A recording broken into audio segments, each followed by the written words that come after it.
Hey there, everybody.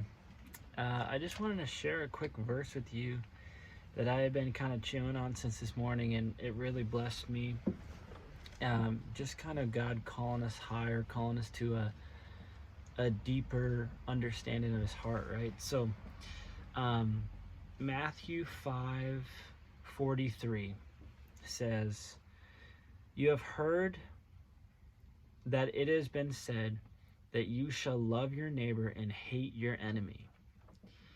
But I say to you, love your enemies, bless them that curse you, do good to them that hate you, and pray for them which despitefully use you and persecute you." And, I work for an amazing company that we have these Christian values that we're able to share with our customers, and a lot of us workers hold, Christian values that we're able to share with people, and it's amazing. We have this sign up in our office that says "Love your neighbor," and we talk about, instead of calling our customers, we call them neighbors. That's the word we use to refer to them. With that in mind, loving our neighbor. And I think about that sign sometimes, because the first thing you see when you walk in the office, love your neighbor. But for whatever reason, I was just reading this verse, and it was like the Lord just brought to my heart, like, imagine if our sign, our life sign, when you walk into our life, and the first thing you see is not a love your neighbor, although we are to love our neighbor.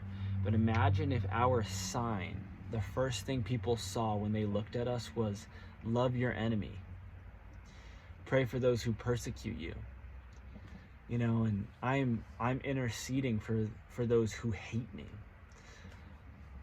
And Jesus goes on to say, like, don't just love those who love you. Even the publicans or the scribes, the Pharisees, even they do that. Like, anyone can love somebody who loves them, right? But Jesus says, love those who hate you. And just in such a divisive world, a world full of division, I've had plenty of opportunity to bump into people that aren't godly, and they don't, in the past couple weeks, I don't know about you guys, but as a believer in this world, the past couple weeks, I've just been bumping into very outspoken, very unapologetic, worldly, and even in some cases demonic people. And they're not apologetic. They don't care. It's not a concern to them. They're not worried about it, and it hurts my heart, and I feel this spiritual, like, man, I wish you knew God, right? And sometimes our reaction can be to get upset or be like, man, how do you not see it? How do you not get it, right? But Jesus says our response is to love those people, not get frustrated and say, what in the world? Don't you have a brain? How could you even think that way? And I'm speaking because I say all those things. But our reaction, Jesus, the righteous reaction that He's giving us and He's telling us to live, from this place, is to love those people. Love on them, not give them a cold shoulder because they don't get it. Pray for them. Pray for them. They don't know what they're doing. They don't know. Pray for them, intervene for them, speak blessings over their house. Look, and leave them with the gospel. Man, praise God that I've been able to share the gospel more in the past week than I have in a long time. And co-workers and people I'm working for that are just hungry. Everyone's on this spiritual search, I find. Everyone's looking for something.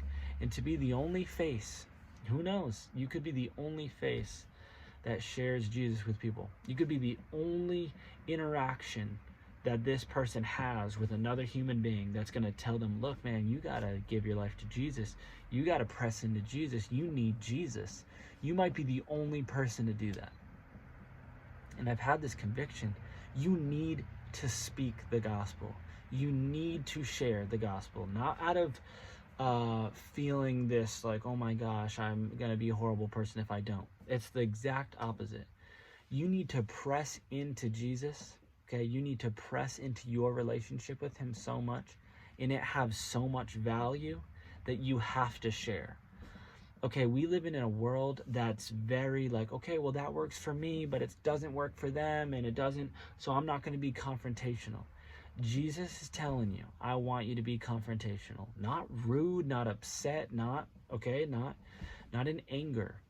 But when somebody you're working for or you're talking to or whatever has this perspective that, well, nothing matters and I evolved from this and that and blah blah blah, and abortion's the hot topic and I just love abortion. When you hear people talking like this, you should feel a obligation of love to share Jesus with them, because these people don't know. Okay? Abortion is demonic. And I feel like I just have to say this because I've been talking to these people who assume, I love to be outside. My wife and I live in a van, and it's very like, oh, you see the same way.